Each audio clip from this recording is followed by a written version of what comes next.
SpaceX confirmed it. Ship 36 exploded and destroyed everything. But what they're hiding will shock you. A SpaceX insider just came forward. Workers were throwing critical pressure tanks around, breaking safety rules. And when he tried to report it, they kicked him out. Was Ship 36 sabotaged by SpaceX's own team? The evidence is damning. Watch until the end to see how SpaceX plans to fix this mess. Let's dive right in.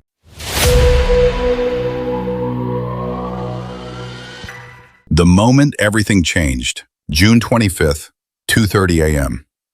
While SpaceX celebrated their perfect Axiom 4 launch, sending 4 international astronauts to orbit, something devastating was happening back at their Massey facility. Ship 36 wasn't just damaged, it was completely annihilated. The explosion was so violent it shattered windows across the facility. Twisted metal flew hundreds of feet. A $100 million prototype reduced to scrap in seconds. But this wasn't a normal rocket failure. This was something else entirely. The blast originated from a single component, a COPV tank. These tanks are so reliable they fail less than 0.1% of the time. Think about your smartphone battery. It's more likely to explode than a COPV tank. Yet somehow, this bulletproof component became a bomb. The force punched straight through Starship's hull. Fuel lines ruptured, the forward dome cracked like an eggshell. Liquid methane and oxygen leaked everywhere, mixed, and ignited in a fireball that could be seen for miles. But here's what nobody's talking about. Why did SpaceX's most reliable technology suddenly turn deadly? The technology that never fails. Until now. Let me explain what a COPV actually is, because this is where the story gets really disturbing. COPV stands for Composite Overwrapped Pressure Vessel. Picture a lightweight aluminum bottle wrapped in layers of carbon fiber stronger than steel. These tanks handle pressure equivalent to standing at the bottom of the ocean, multiplied by 10. They store nitrogen gas that pressurizes Starship's fuel systems. Without them, the Raptor engines can't start. They're the heart of the entire system. SpaceX has used thousands of these tanks across hundreds of Falcon 9 missions. They've been tested, retested, and tested again. The safety margins are enormous. Multiple backup systems, redundant monitoring, and here's the shocking part. Elon Musk himself admitted this is the first failure of its kind in this design's history, ever. So what changed? What made a component with a perfect track record suddenly explode? The answer will make you question everything you thought you knew about SpaceX. The whistleblower's explosive revelation. A SpaceX employee just came forward with information that changes everything. This isn't some disgruntled worker making noise. This is an Air Force veteran, someone who spent years protecting sensitive military operations, someone who understands what real safety protocols look like.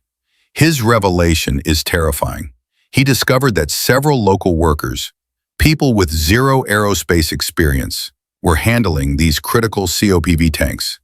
But it gets worse.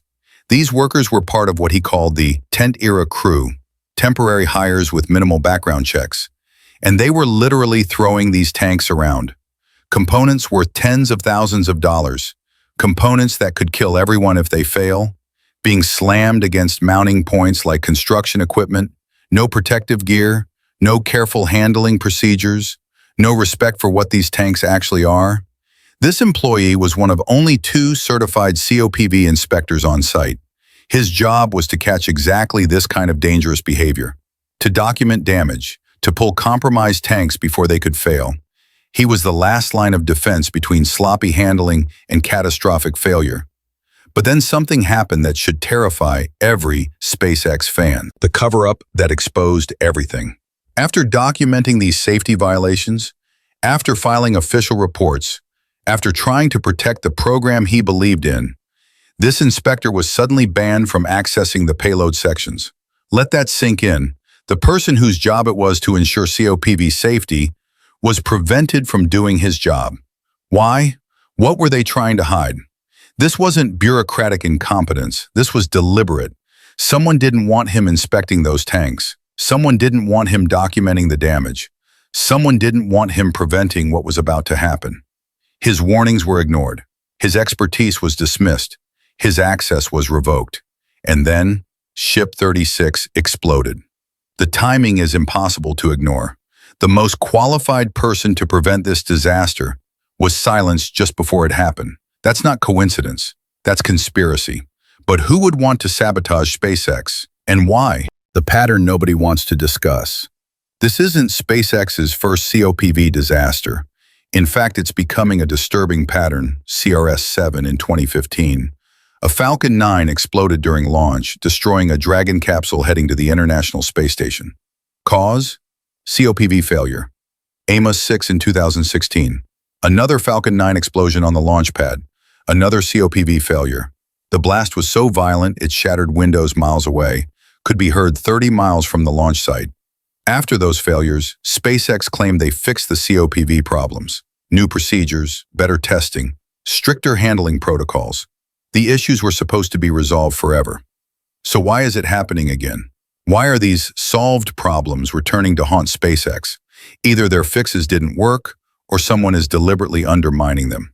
The evidence points to the latter, and it's more disturbing than you can imagine. The sabotage theory, more than just speculation. Let's examine the facts.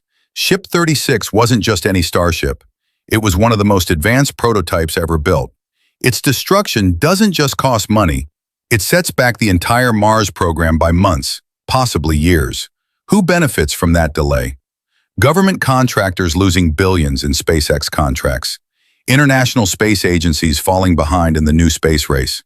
Competitors who need time to catch up with SpaceX's revolutionary technology. The motive is clear. The opportunity was there. Temporary workers with minimal screening, lax supervision, an inspector being silenced just before the explosion. But here's what makes this theory truly chilling. The targeting wasn't random. The explosion didn't just destroy Ship 36. It devastated the entire Massey test facility. The static fire stand where SpaceX tests Raptor engines, heavily damaged. All pipelines to the methane storage facility completely destroyed. This wasn't collateral damage. This was systematic destruction of SpaceX's testing capability. If someone wanted to cripple Starship development, targeting the Massey facility would be the perfect strategy. The facility that took years to build, reduced to rubble in seconds.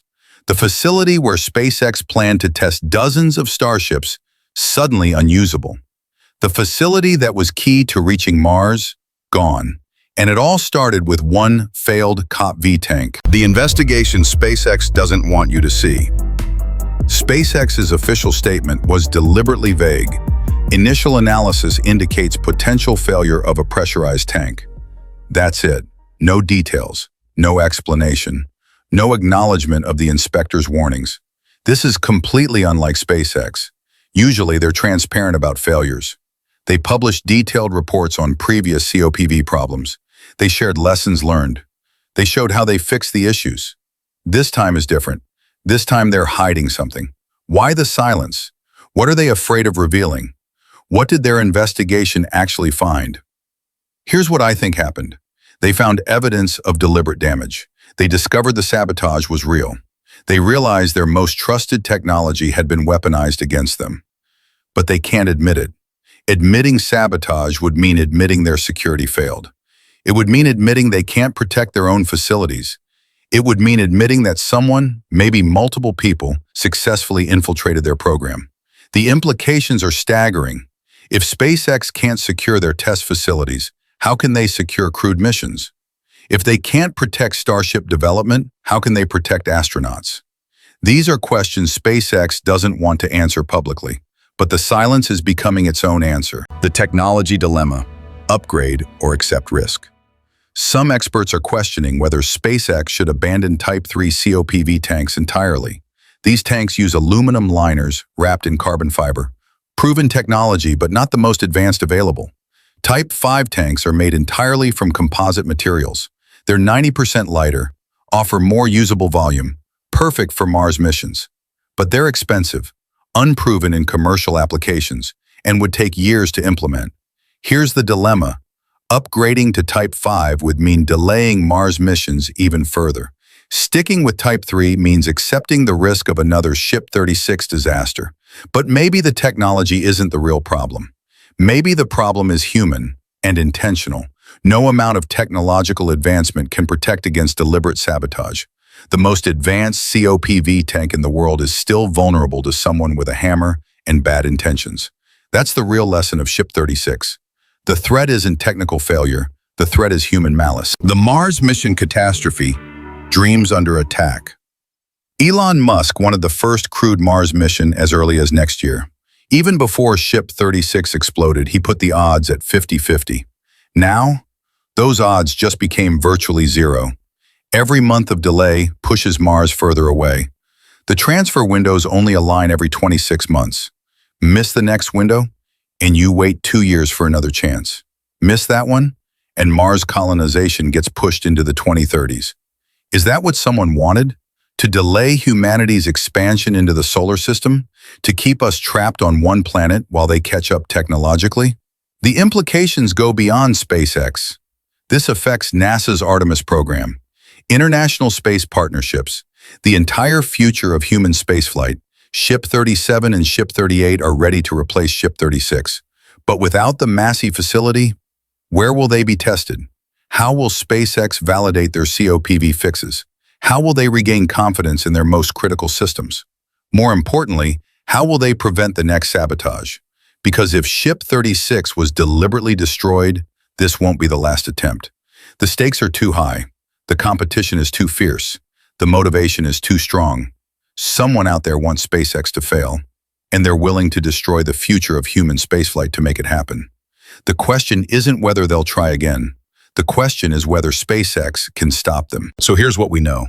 Ship 36 didn't just fail. It was destroyed by the one component that never fails. A SpaceX insider tried to prevent it and was silenced. The explosion crippled their entire test facility right when Mars missions were within reach. Coincidence or the perfect sabotage? But here's the deeper question that should keep you awake at night. If someone can infiltrate SpaceX, manipulate their most trusted technology, and delay humanity's expansion to Mars, what else are they capable of? SpaceX will rebuild, they always do. But the next time you see a routine rocket failure, ask yourself, was it really an accident? This story isn't over. In fact, it's just beginning. The space race has become a shadow war, and we're only seeing the explosions. What do you think? Was Ship 36 sabotaged? Or am I connecting dots that don't exist? Drop your theories below, because the truth might be stranger than we imagine. And if you want to uncover more secrets the space industry doesn't want you to know, you know what to do.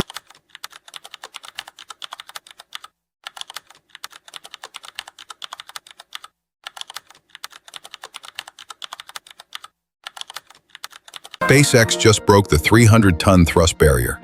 While Boeing's rockets sit grounded with delays and failures, Elon Musk quietly achieved what engineers called impossible. The numbers are insane. Raptor 3 already delivers 280 tons of thrust. Now Raptor 4 pushes past 300 tons, more power than most countries' entire space programs. But here's what Boeing can't figure out. How does SpaceX make engines more powerful while cutting costs in half? The gap between them isn't closing. It's becoming a chasm. What makes this engine so different? And why can't anyone else even come close? Let's dive right in.